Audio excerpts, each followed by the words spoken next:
Hello, hello, and welcome back, Game Brigade. My name is Brian, and today we're going to be diving into Fabled, The Spirit Lands by Crow D Games. So if you're looking for more information on this new release, stay tuned for that. Okay, so Crow D Games sent me Fabled. They are going to be doing a Gen Con release of this title, so it's going to be a retail release. And they asked me if I would give my impressions of this game so that you guys can make the best purchasing decisions. So we have played this game now. I've gotten a good feel for how it works, and I'm going to kind of give you guys my thoughts on it and kind of, share my experiences. We'll also run through a quick way of how the game works so you understand the components and the system of it, and then talk about more of those finer points. Fabled is a game where you are going to be traveling along a magical land with your sages, visiting mythical places as you try to convert your books of knowledge of books of prairie, forest, mountain, eventually converting them into books of sun. The player at the end of the game with the most books of sun generally is the winner. We'll talk about that asterisk at the end in terms of why generally is the winner. So to do so, in front of me, I have a standard layout of how a game might look midway through. Now, I only have two teams or two players referenced here, but normally we played this game at 3 players, so there'd be another color. You could eventually play up to 4 or 5 players if you wished. In this game, players are going to be traveling their sages around these mythical lands, which have different paths that kind of weave through as they connect with different buildings. So the way this works, on your turn, you have one of 4 different actions that you can take. You can collect 2 books of sun. These are 2 books of prairie, rather. These are the yellow books. These are the most basic book, but they're a resource that is needed. You may do a conversion. So a conversion is where you take 2 of a book to convert it into 1 of the next tier. So for example, I could take 2 of these to convert it into a book of mountain. We'll talk about why you might want to do something like that. You can do one of your sages on a path can take 1 step, which would just be move 1 along the path. The next thing you could do would be add a location. So at the top of the row here, we have the 3 potential location decks that are available for us to add to the journey that we are currently on. So let's say, for example, I want to add something in here because I want to get more of my sages on the row and I want to continue journeying. I will grab a row like this one, revealing a new journey path for whoever wishes it, to take it. And I have to figure out a place it's going to go. But I have to pay a cost. The cost of placing a tile is a book of the type you're taking. So I'm taking a yellow book plus 1 for every type of this type already in the row. So there's already 1 in the row, so I have to pay an additional 1. Then we're going to place it amongst the other books. Now, the placement can go anywhere you want. You can place it in the front, sliding everything down. I could place it in the middle, or I could place it at the end. It is my decision in terms of where I want it to go. What I would recommend is you try to find a place where this book might be the most useful. And looking at what I have here, I'm going to place it at the very front. And why is that? Every path or every location has a path located on it and dictated by this arrow mark.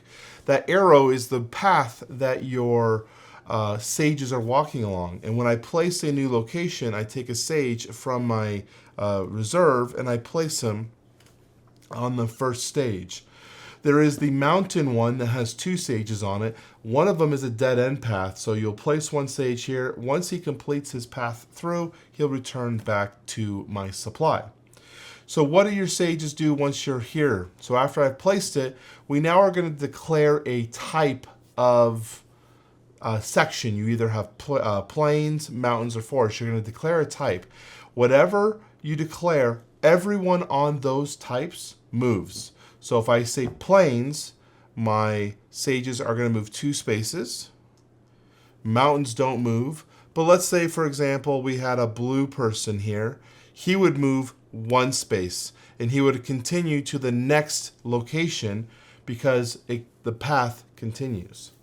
Now, along these paths, there are stop points, which will dictate the fabled places that you are going to encounter. These fabled places are where the strategy begins to emerge in this game. When you reach a location, every place has a different type of ability that you can trigger. Some of them might be collecting books of suns based on the amount of sages you have on cards. It might be just collect a book of mountain, which is an upgraded book. It might be convert something 1-to-1, so you can convert one book of mountain into a book of forest. There are a lot of different things available to you. You have a handy reference guide that kind of covers all the different types of structures and the abilities that they can do, which is great. And there's even a reference guide in terms of like some of the strategy tips you can take and type like what to aim for. So one of the strategy points would be to look at what's available in the row, see maybe if there's something that you can need to utilize, maybe get you some more resources or do a conversion that you're needing to do so that you can kind of plan things out as you move along the path.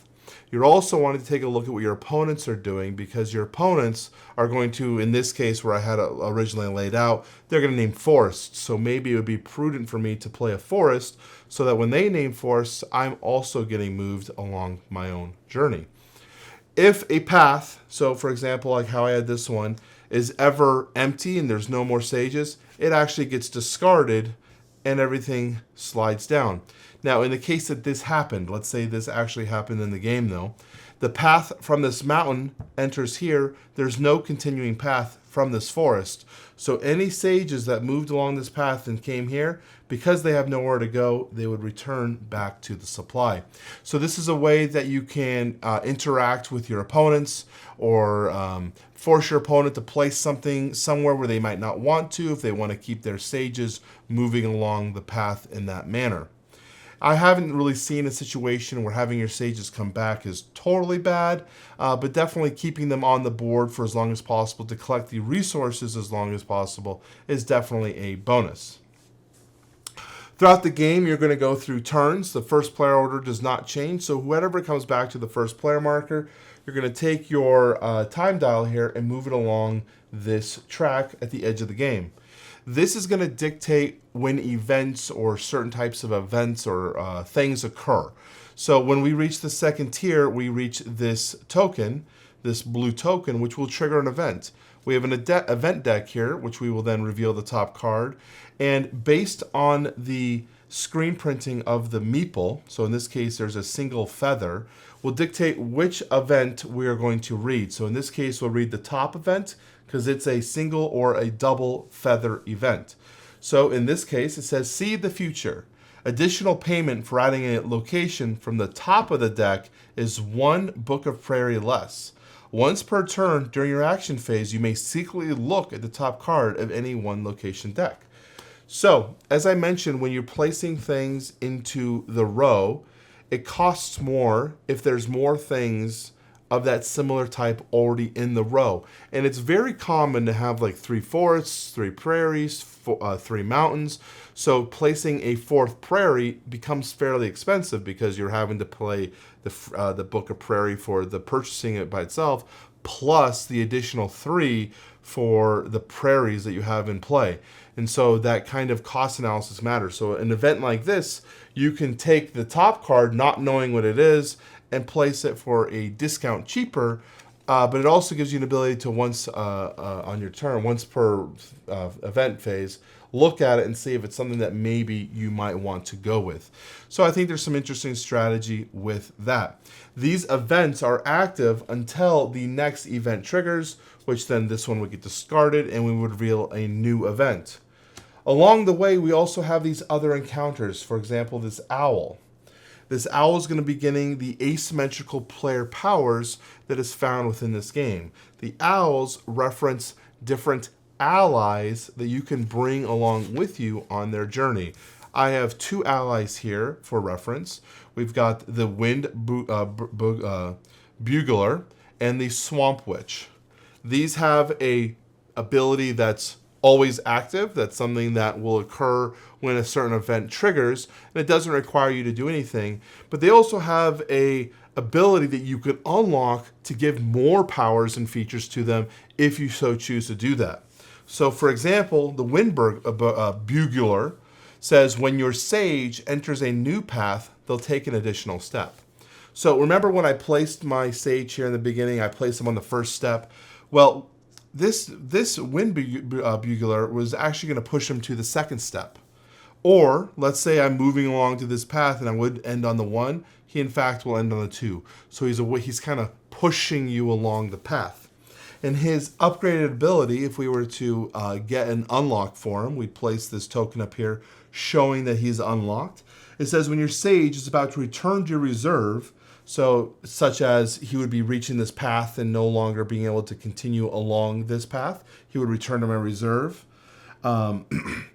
You may instead place them on any other path in the mountains, and this sage will take 3 steps instead of the 1 from the power.